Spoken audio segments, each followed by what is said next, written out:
Hello students of ninth class. I am your teacher Francis Polsa. Students, in the last two videos, we have already studied the sources and political history of the Maurya Empire.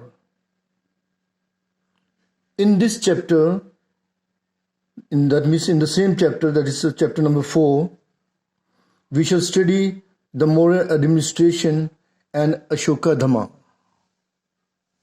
So we discussed in the last time that Chandragupta created a pan-Indian empire or empire in character pan-Indian. So what were the advantages? The chief advantage of the pan-Indian character of his empire were the following.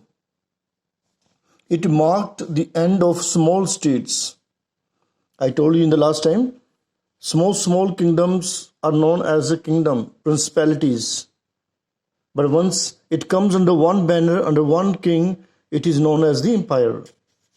It helped in establishing trade links with foreign countries. It made India strong and helped the Mauryan kings face foreign aggression successfully.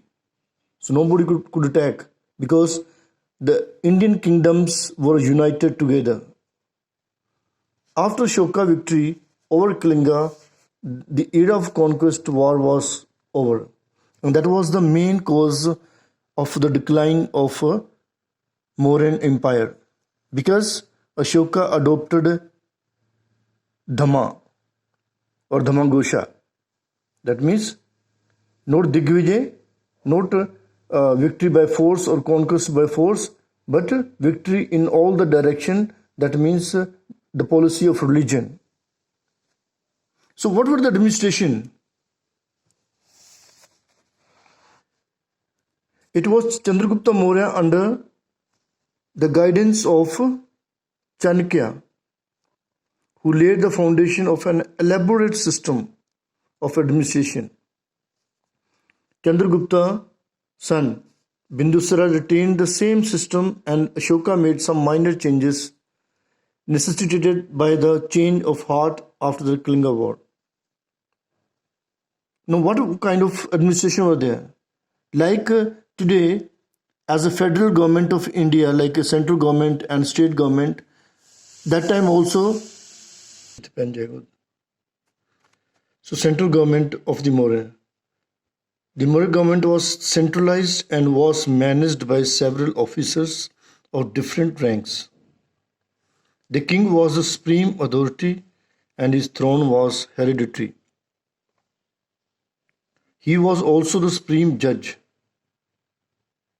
So, Ashoka brought about some changes in the administrative system of Chandragupta Maurya.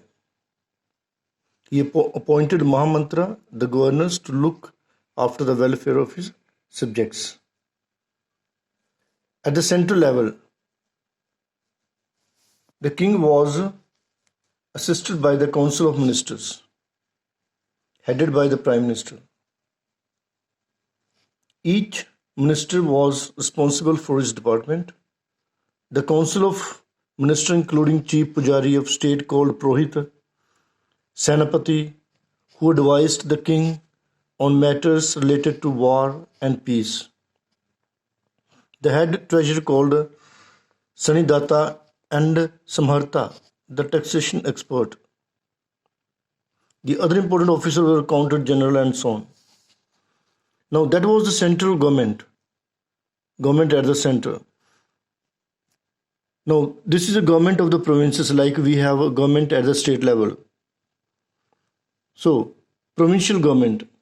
Ashoka made alteration only in the central government and not in the provincial government. During his grandfather's time, there was 4 provinces. Then he added one more, that is Kalinga. So you can see 4 main princes here.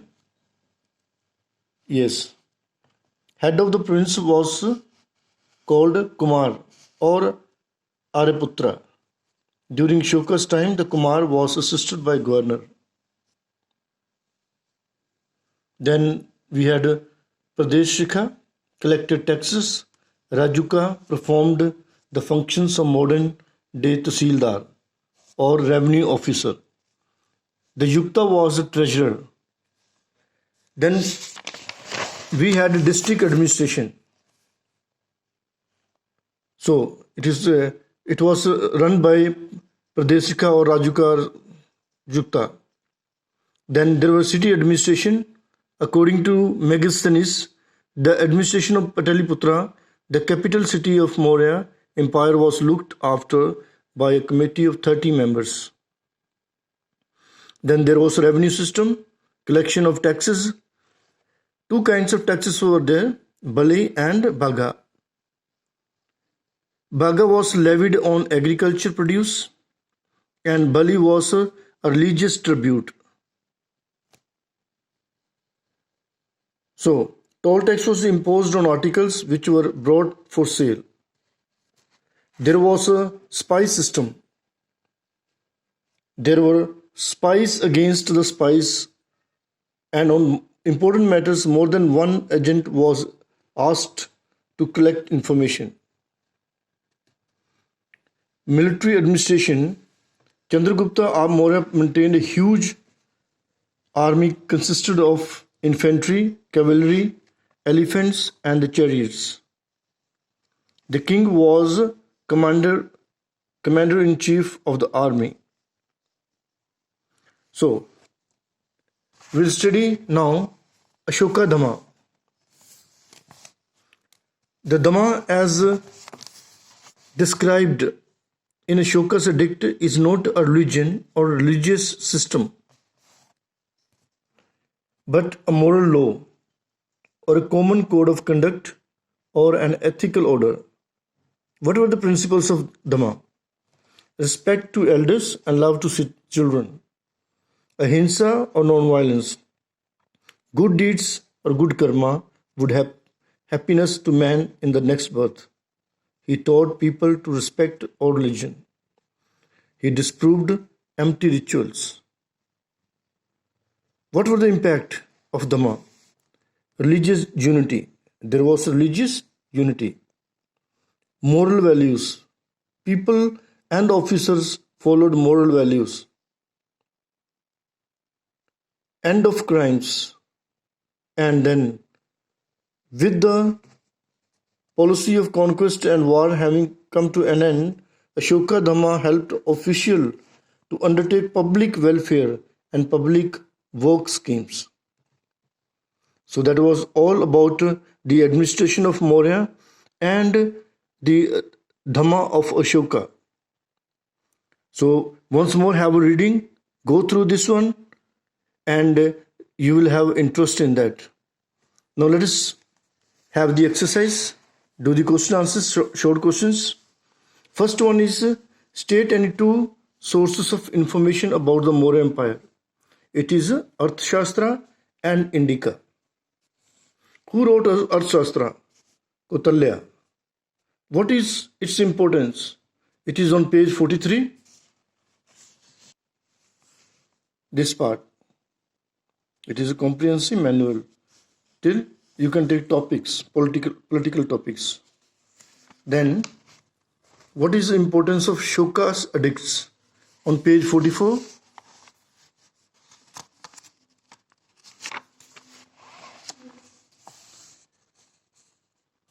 The inscription on these edicts provide a useful insight into the life and ideals of Ashoka in particular and about the history of Maurya in general. Who wrote the Indica? It is a Megasthenes. You can note down Megasthenes. What does it contain?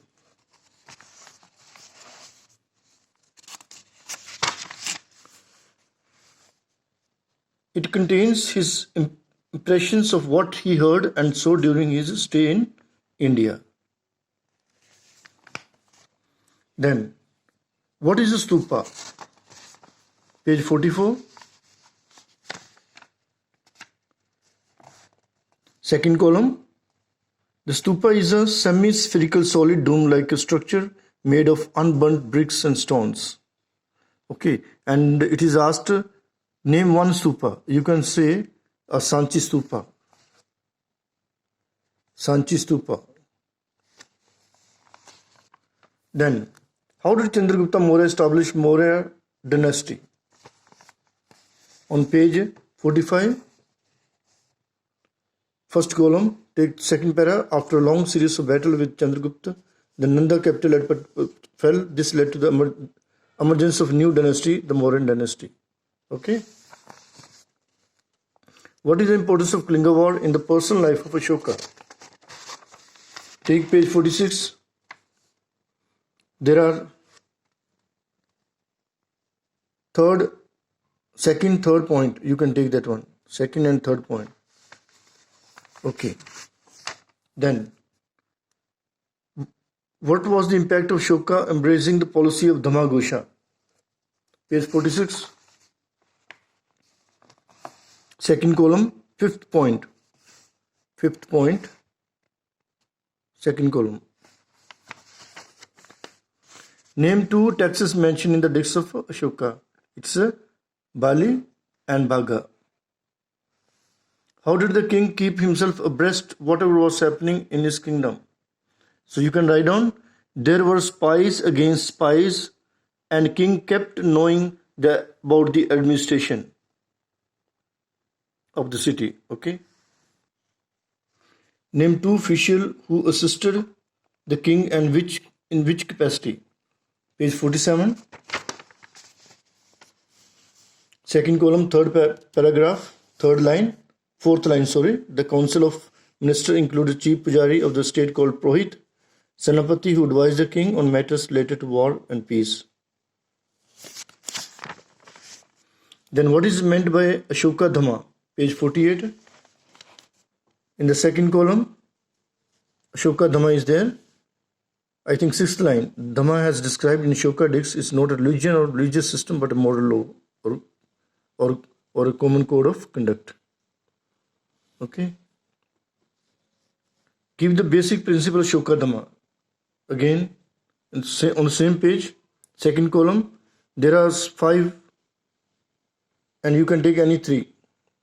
First 3 you can take. Make it short, third one. Okay. What was the impact of Dhamma on Ashoka's policies? Last paragraph of the chapter, that is on page 48. You can take third line. Ashoka Dhamma helped the official to undertake public welfare and public work schemes.